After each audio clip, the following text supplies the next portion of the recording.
आज सकाळी लवकर उठून अंघोळ वगैरे केली होती, कारण आज महाशिवरात्र होती आणि मी रात्रीच शाबू भिजू घातला होता, कारण आज आमच्या इथे सर्वांचा उपवास असतो आणि मला वाटतं सर्वांच्याच घरामध्ये आज उपवास असतो.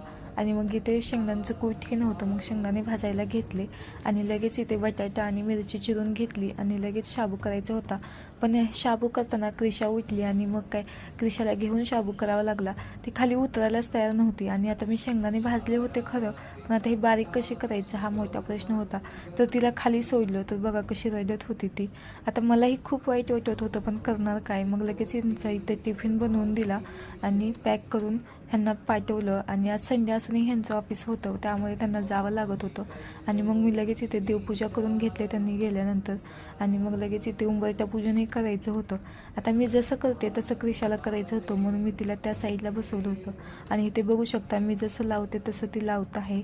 आणि मग लगेच त्या दुसऱ्या साईडच्या उंबरठ्याचं पण पूजन करून घेतलं. आणि मग लगेच खाली गेले आणि तुळशीला अगरबत्ती वगैरे दाखवली. आणि इथे बघू शकता आज किती छान फुलं आलेले आहेत आणि आजच महाशिवरात्री होती आणि छान अशी फुलं आलेली आहेत.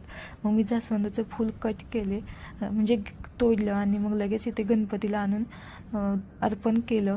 आणि गणपतीला तर माहिती आहे आपल्याला सर्वांनाच की जास्वंदीचं फूल किती आवडतं. आणि मग लगेच इथे शाबू केला होता, त्याच्यावरती थोडीशी साखर टाकून प्रसाद दाखवला. तर चला मग भेटूया